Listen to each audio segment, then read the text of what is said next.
What's going on, everyone? Chris, back again with another episode of What Could Have Been in Wrestling. This topic was actually pitched to me by one of my new subscribers. I believe their name is Dalek of Chaos. Full name is Dallas. So to Dallas, thank you very much for this, because this is a topic that I hadn't thought of.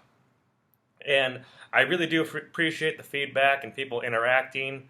People have been throwing me ideas of what to talk about, and rest assured I'm going to get to all of them.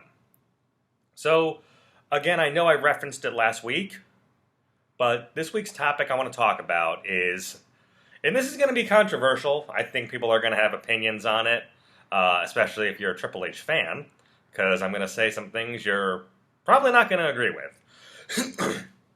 Excuse me. But today's topic, as I referenced last video, is what if Stephanie McMahon didn't marry Triple H?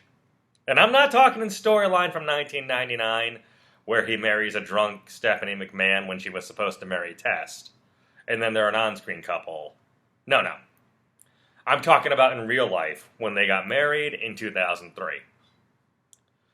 So, going back to it, I do want to reference the fact that they pretty much, I don't want to say the only reason they got together was because they first were an on-screen couple while Triple H was still dating Chyna for real. But I know that was part of it. From when they did get together and started traveling together, and then she obviously would always come to the ring with him, there was an interview with D'Lo Brown where he talked about Royal Rumble 2000, where after the match with Cactus Jack, where he pedigrees Mick Foley onto the tacks, but he's all cut up because he took a beating that match, even though he won. When they do the stretcher job and stretcher him out, and when they had the trainers look at him, apparently Stephanie had a very worried look on her face, according to D'Lo. And Chyna was there too, because she was still dating Triple H, but Stephanie, from what D'Lo said, Stephanie's eyes were not being taken off Triple H. She would not take her eyes off him, but Chyna would not take her eyes off Stephanie. If you can find the clip, definitely look it up. It's very interesting, because he really references a possible start of a relationship there. I'll say from my memory, I didn't hear that they were dating off-screen until 2001, I think like May-ish or so, around a little bit after WrestleMania. I think it was that turns out they were an off-screen couple. And I'm actually not going to focus too much on that time frame. I know Triple H had already been a part of the creative team, and Triple H also does reference this on his own, on Jericho's podcast, where he told McMahon, hey, if you ever need help, my phone's always on. And he was sitting in on creative meetings pretty early on in his career, like in late 90s, during the DX run, and then obviously into 2000, and obviously going forward.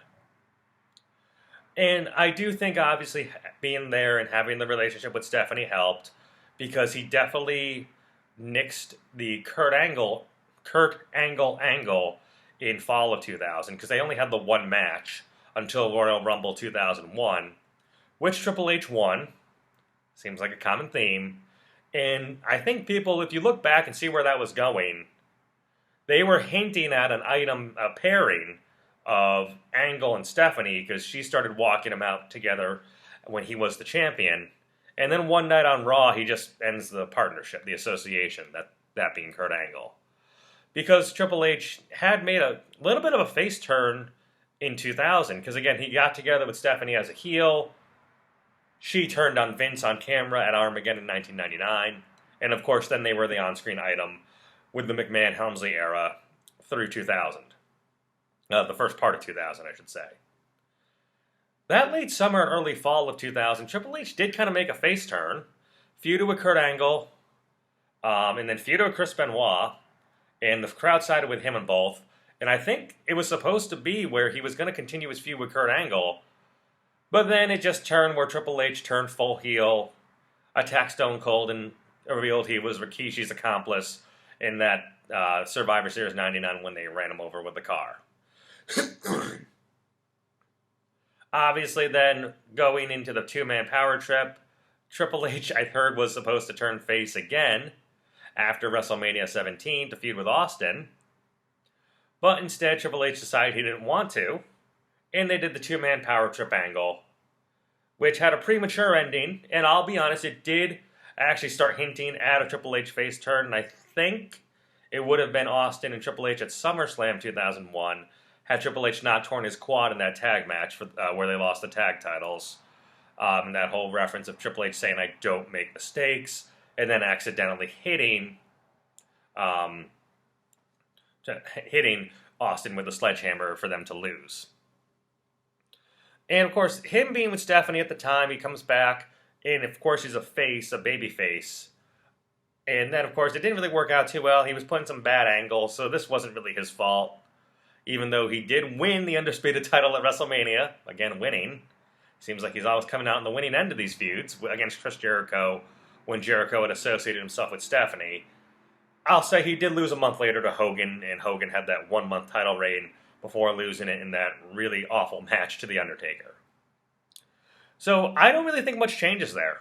I wanted to recap that because the time I want to focus on is everyone's favorite time in wrestling. Well, I mean, obviously, looking back, there's definitely been worse times now, especially during like 2018 and 2019. And I know Triple H fans, and I have a friend who's a Triple H fan who has tried to argue this, and who tried to argue this with me in the past. But a time that really started turning fans away from the product, especially Raw, not so much SmackDown, considering they'd done the brand split, but Raw was becoming very hard to watch because in 2002, that's late summer when Triple H turned heel on Shawn Michaels and Shawn Michaels made his return. Triple H that fall is then gifted, basically given the world title by Eric Bischoff because Brock Lesnar decided to become exclusive to SmackDown as champion.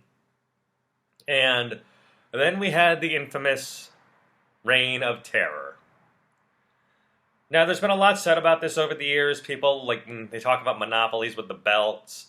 Obviously, we've seen worse. We saw Brock Lesnar have, a 600-day reign with it in the, 2017 to 2018, and barely defend it. And they tried to make it out like he was just a non-caring champion.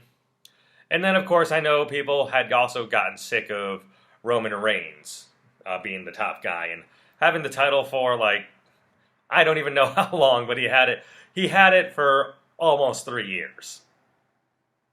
So, actually, I'm sorry, over 3 years. He had it for 3.5 years. I'm sorry. So I really want to talk about if Triple H doesn't marry Stephanie McMahon, how I think it would have affected his career and how I think things would have gone differently. And I really think the Reign of Terror is really what would have been affected. And I really think you would have seen Triple H's career, it could have gone a lot of different directions, and I think you could have seen different guys on top between the time of 2002 through 2004, early 2005-ish. So picking up where we left off, I know that they handed Triple H the world title, and Jim Ross talks about how, handing it to him when he could have won a tournament or done it in a different method and won it that way, really kind of takes away from the value of the title. And Jim Ross is like, "Are you serious? We're just handing people belts now?" I know Eric Bischoff was the one who did it, and he was the on-screen GM of Raw. And I know WCW had a history of handing belts to people. When Kevin Nash, for Ric Flair's 16th world title reign, he just gave the belt back to Ric Flair. And I know that Lance Storm, when he held 3 titles at once, he just gave away 2 of them to 2 different wrestlers in his Team Canada faction. I don't know. I really don't know if this was Vince taking a final shot and putting one last nail in the coffin of what was already a dead WCW, or if it was more focused on getting Triple H heel heat where they just hand him the belt. But I want to talk about the guys that he buried and stars that you could have had who would have been a fresh view for the product in terms of it would have been nice and fresh to see new guys on top instead of always seeing the same guys hold the belt. Yes, I know, like I said, some people might look at it and say Triple H was the biggest star of the company that time. Maybe at the time, but Brock Lesnar, despite being very young, was up and coming, and they had a lot of good guys. Remember, that was the class of 2002 from OVW, so they had guys on the rise. And luckily for them, they were able to escape, and a couple of them were able to benefit working with Triple H, of course. But again, I think it really could have given people more interest. More people would have had more interest in Raw if it wasn't just the Triple H show every week.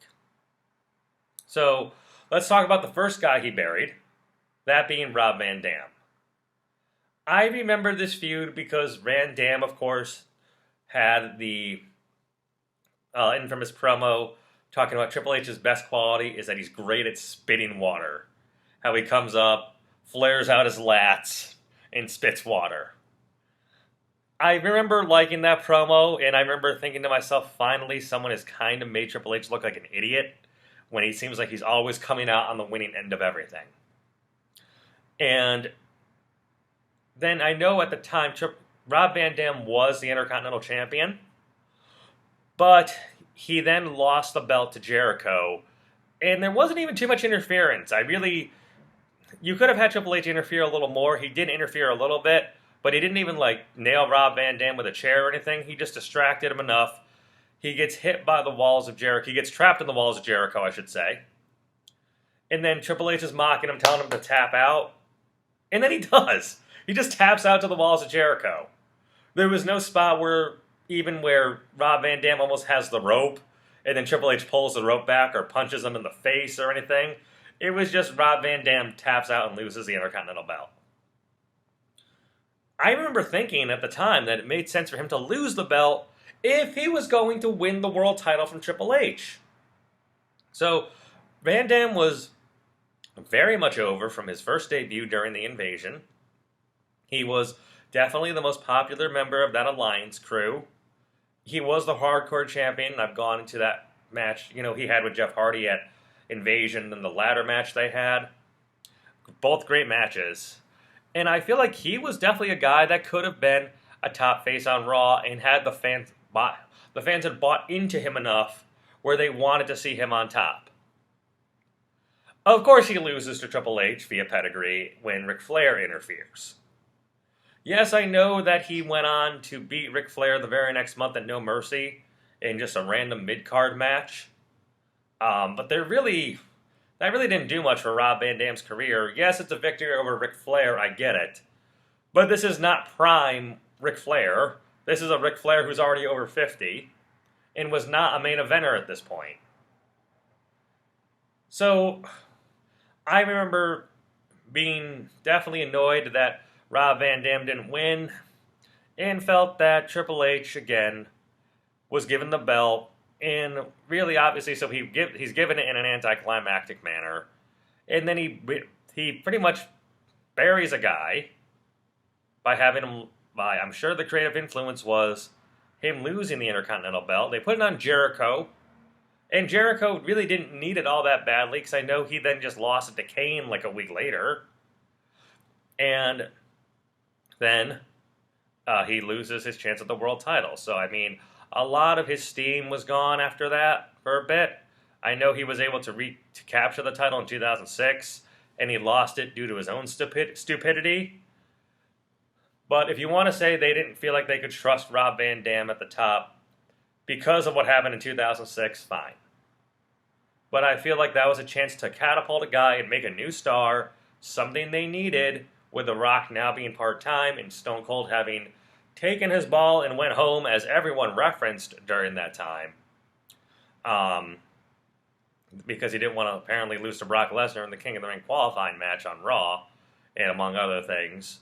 But it was time to make new stars, and on Raw they weren't doing it. It was just Triple H. Now again, people are going to say, well, he was the top star, he should have the belt.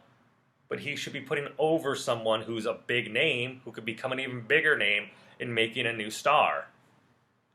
And I know he might have been the top star on Mondays. Maybe he was.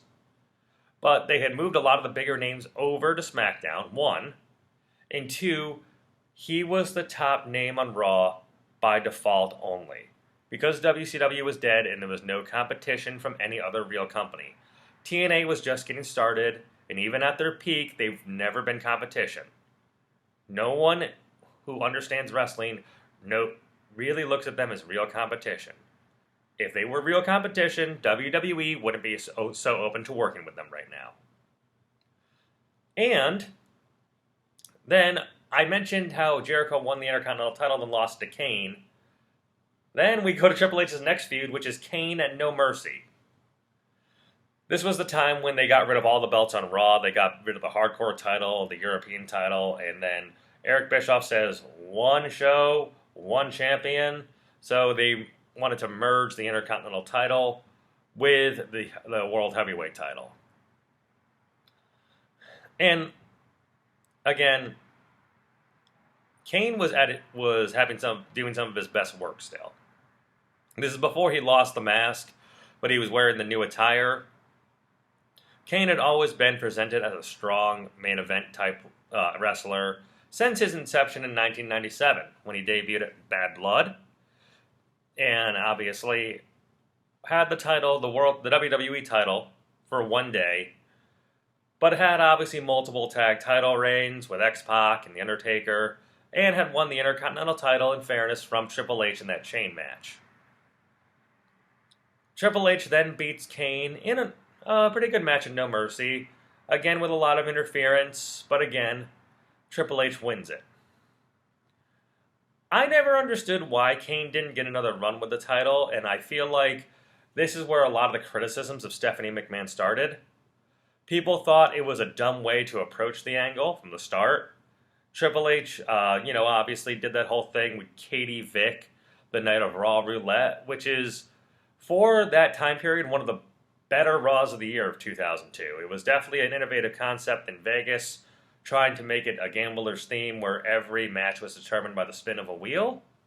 But again, a lot of eyes weren't on the product, but I remember Raw Roulette having a really good main event in a TLC match, because of course they were starting to give away TLC matches for free because people weren't tuning in, so they wanted to have something good. And a lot of the best matches were with guys like Kane and the RVDs and the Jerichos and guys like that. And of course, Jeff Hardy was in it. And it ends with Kane winning the World Tag Titles, retaining them by himself. Retaining the tag titles by himself because Hurricane had been taken out. And you could have ended Raw with Kane just holding the belts up, and he got a big reaction. He was definitely over with the fans. Another guy that was being pushed that the fans were getting behind. People were happy to see him retain those titles. And then it comes out, and then Triple H comes out, tells Kane, you're happy, but how happy is Katie Vick? And we went into that Katie Vick storyline. And I don't even feel like getting into it, but I know this was something that that Stephanie was into. She actually wanted to do this. The whole necrophilia angle where Kane has sex with a corpse and he bangs this dead corpse. And granted, I know Vince has to sign off on it, but it was his daughter coming up with these ideas.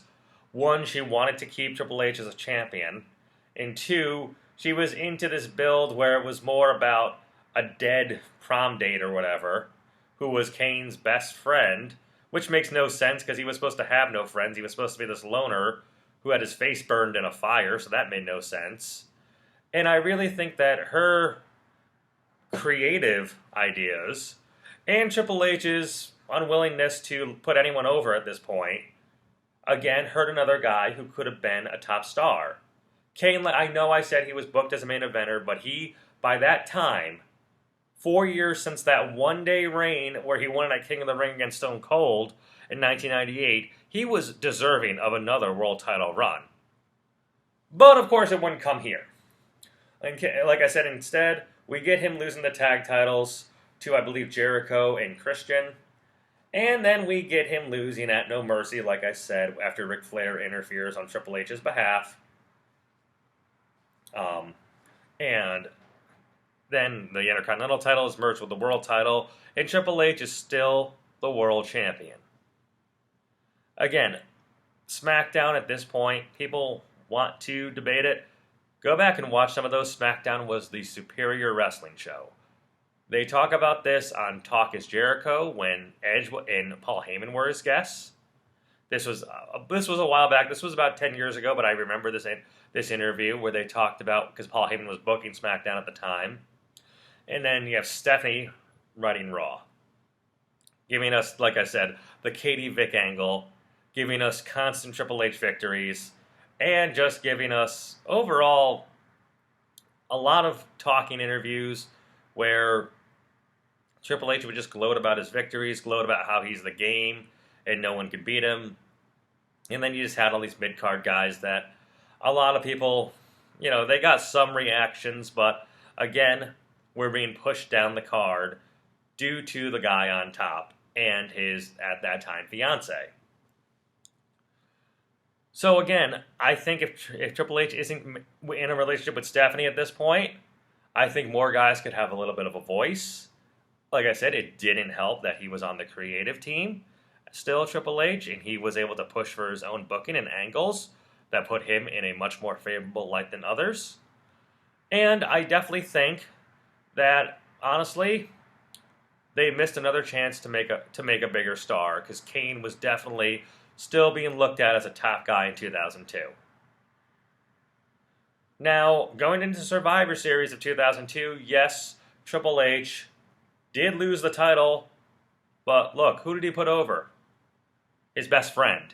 Yes, he took the super kick and got pinned by Shawn Michaels. So yes, he did lose the title for a month. He only lost it for a month, first of all. And second of all, Shawn Michaels had made his comeback and was becoming a full in-ring participant again and had a great second run. Those 8 years were excellent. But come on, Shawn Michaels was already an established name, and they were already talking about how he was a legend and Hall of Fame bound. Did he need the world title again? No, he really didn't. It was a nice moment. It was a nice ending to that Survivor Series, first ever Elimination Chamber, etc., etc. But come on, he did not need that moment. Yeah, he didn't need the belt, I should say. So, of course, Triple H can only go without the title for a month, and he wins it back from Shawn Michaels at Armageddon in that 3 Stages of Hell match, and wins the final one being a ladder match. He wins it after shoving Shawn Michaels off a ladder and 2 tables. And then he goes into his feud with Scott Steiner. Now this one, I'm going to say Triple H should have come out the victor in these, because Steiner, one, was out of shape. That match at the 2003 Royal Rumble was pretty awful. People will remember that Triple H was one of the first residents taken to Suplex City, because that's all Steiner did, was belly-to-belly suplex him. And when he tried his double underhook Steiner suplex, double underhook powerbomb, he almost dropped Triple H on his head. No one really bought into Scott Steiner after his first night at Survivor Series, ironically, the same night in 2002. He had a lot of ring rust. He obviously hadn't wrestled in a while and had the back surgery.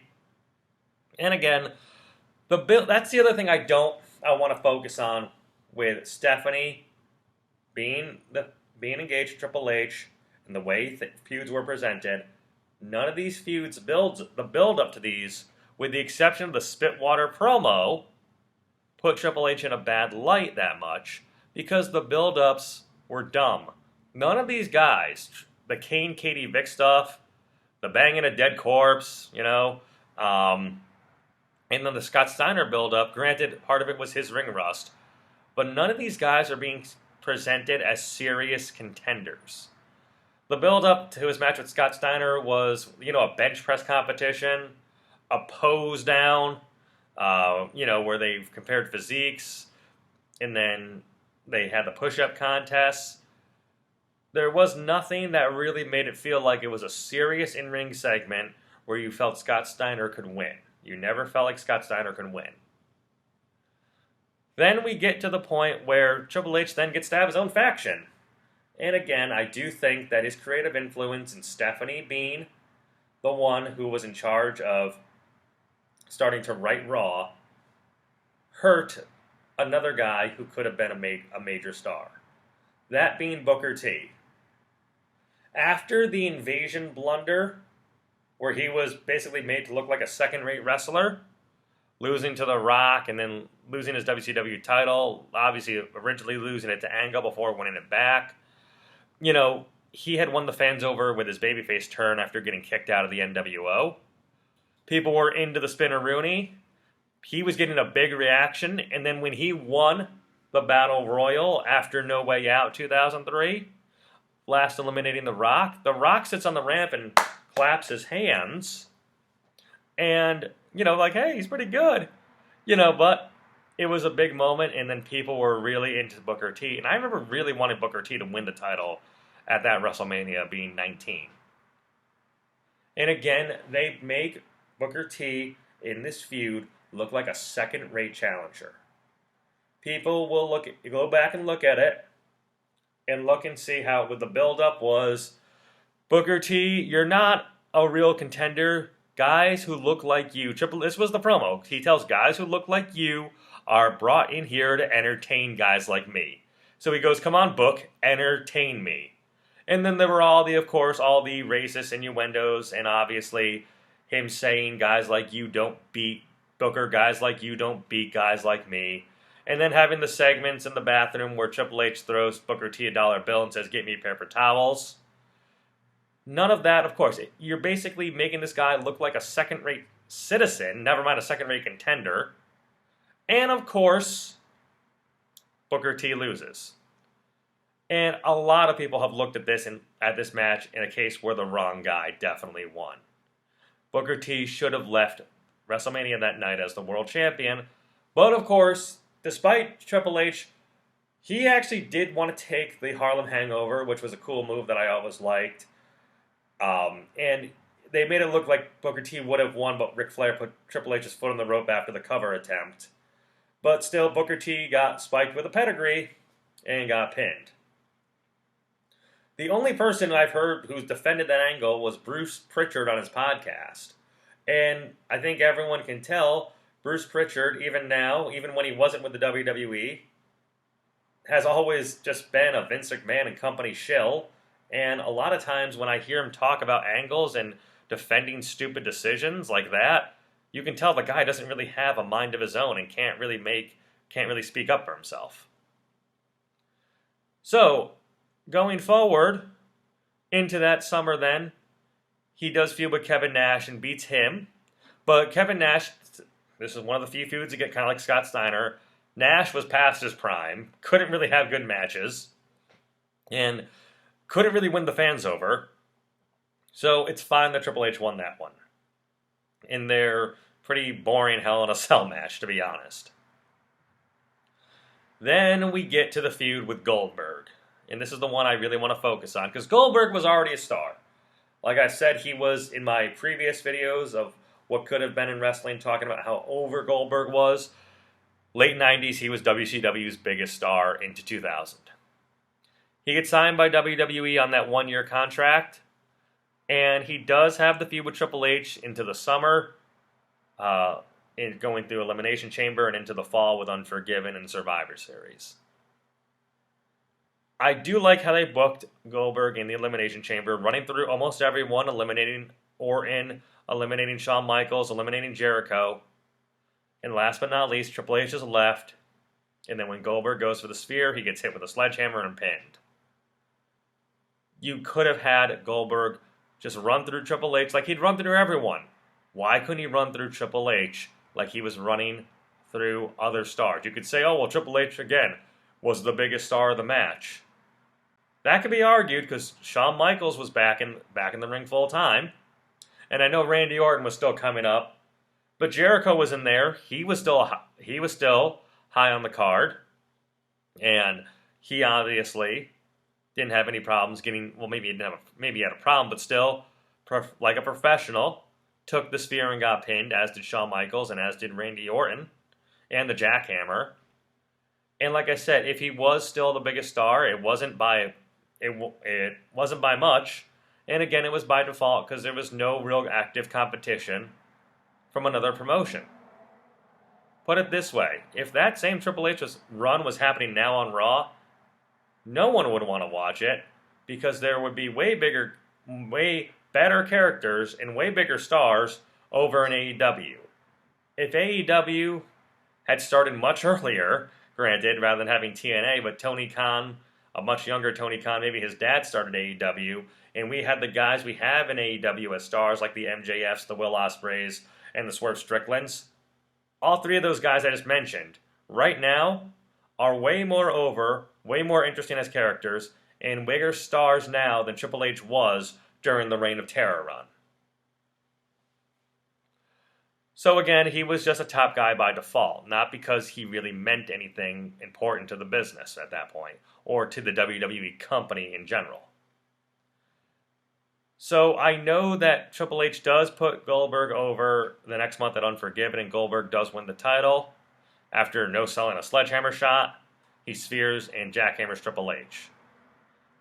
Here's another issue I have. This is another thing again, where Triple H was not made to look weak in a lot of these instances. Stephanie having Hunter's back, and of course, Triple H having some creative control, being part of the writing team.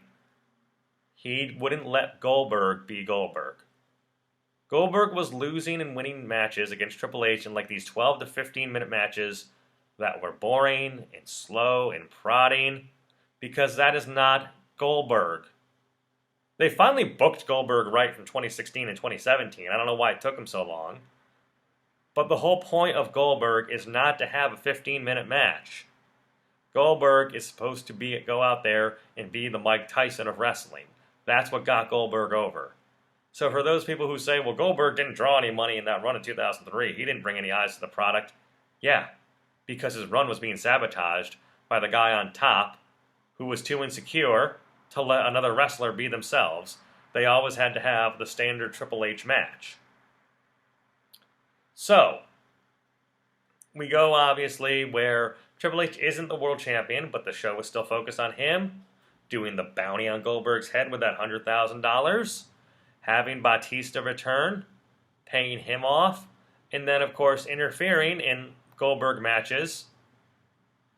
And that's what I mean, interfering in Goldberg matches, still chasing after the World Heavyweight title. He loses again at Survivor Series, but even though he lost again, he still gets another shot. And then we get Armageddon 2003, and that famous scene at the end of the show where all 4 members of Evolution are champions. And again, they're champions by default. Like I said, I have a friend who was a very big Evolution fan, very big Triple H fan, and he said, hey, they were the biggest thing and the most popular thing on the show. Clearly, you weren't watching Raw if you think that. They were perceived as the biggest thing on the show because Triple H made sure they were in all the main event angles, but that doesn't mean they were the most popular thing going. Again, Rob Van Dam loses to Randy Orton, which is fine, because Orton was young and up and coming and didn't need that belt to get started. But there was no reason for Batista and Ric Flair to win the tag titles from the Dudley Boys. And then, of course, like I said, Triple H then, he pins Goldberg after Goldberg got chokeslammed, I think. And then they celebrate, again, like I said, with that shot where they're all holding their belts to end the show. Now that we jump into 2004, I'm not going to focus so much on Triple H's matches, because again, he has the last man standing match with Shawn Michaels that ends in a draw, and he does lose to Benoit at WrestleMania. I know I've mentioned him a few times. I don't know if people consider his name taboo or not, but look, I have to talk about what happened. But in terms of what could have been, I think this is where a real turning point is 2004. Because there's 2 big things that happened in 2004 that I want to focus on. One was Randy Orton beating Chris Benoit at SummerSlam to win the world title. He wins the match. Benoit shakes his hand. Randy Orton beats him again in the rematch the next night. But then you see the scene of Triple H looking at Orton saying, thumbs up, then looking at Batista with the thumbs down, and then Batista drops Orton, and then they beat him up and he's kicked out of Evolution.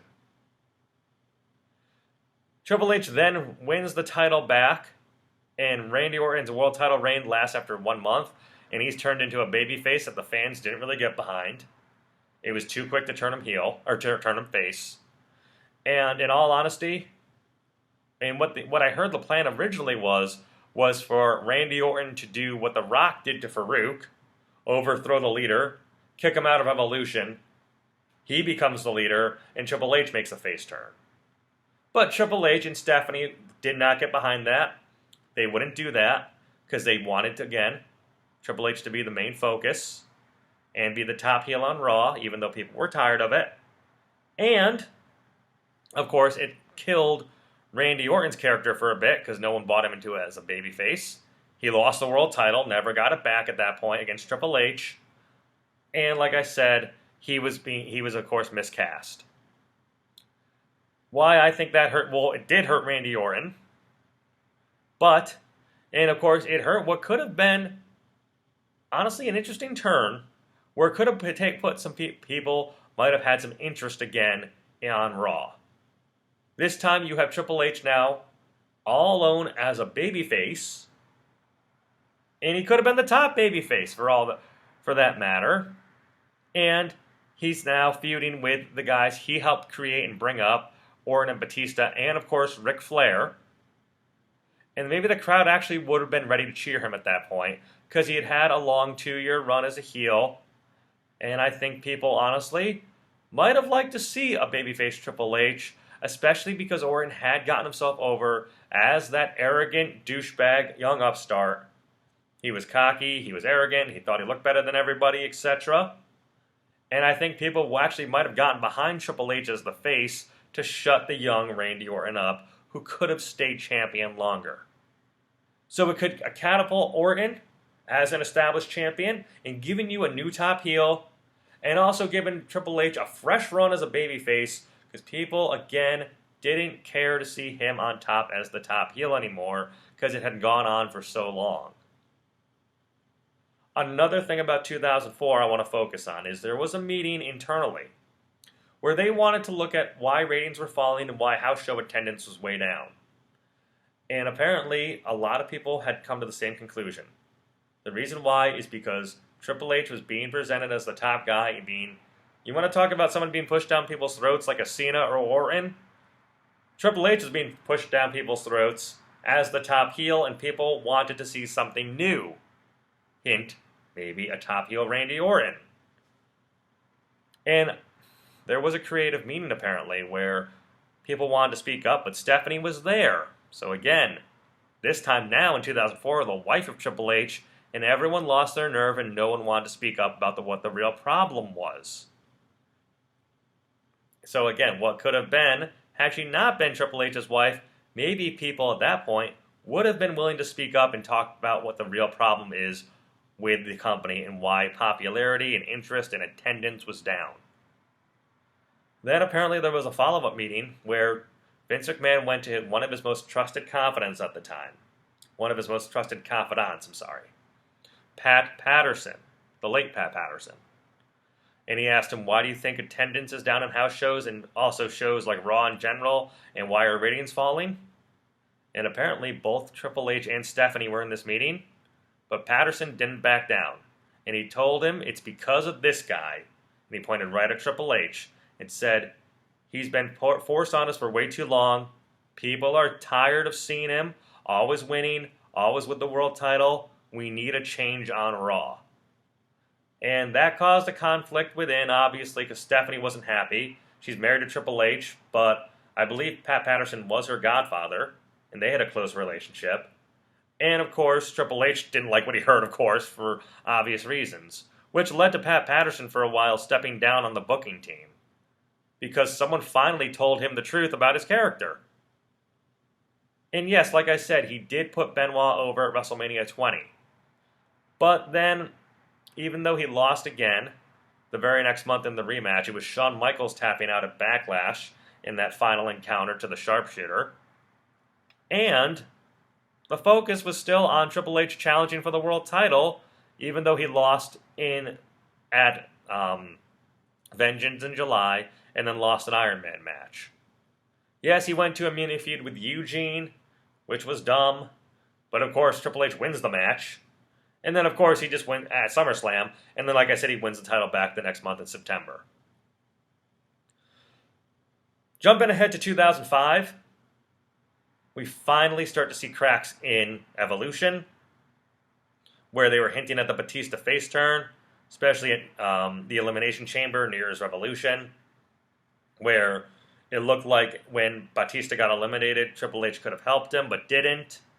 And then Batista wins the Royal Rumble. And then finally, he had been hyped up enough, and people had hinted it long enough, where people were ready and excited to see Batista turn on Evolution and turn face. He does during that contract signing. He throws the Raw contract to the ground, acts like he's going to sign with SmackDown. Triple H and Ric Flair give him the thumbs up. Batista gives him the thumbs down. And then clotheslines Hunter, tells him he's taken the world title from him, and powerbombs him through the table. Triple H finally then puts Batista over at Mania and the two subsequent pay-per-views, Backlash and then Vengeance, at that Hell in the Cell match. But it took us almost 3 years to get here, where he finally found a guy that he was willing to put over. And of course it had to be one of the guys that he groomed and was one of his favorites, one of his handpicked guys. Again, it couldn't be a Booker T who was over. It couldn't be an RVD who was over. It couldn't be a Kane who, again, had the fan support, and even though he wasn't a former WCW guy, had been looked at as a credible main event star. But instead, because of the influence he had on the booking team, because of his marriage to Stephanie, who was writing Raw, and again, writing angles that never put Triple H in a bad light, and didn't present his challengers seriously, he had that monopoly with the belt, which really, at that time, hurt their overall product and hurt their business. So what I think what would have happened, especially from that incident I talked about in 2004, I think more people would have been, especially internally, would have felt more confident speaking up and would have talked to Vince and maybe gotten in his ear and told him that Triple H was not what was best for business, which became their tagline when they became the Authority 12 years later.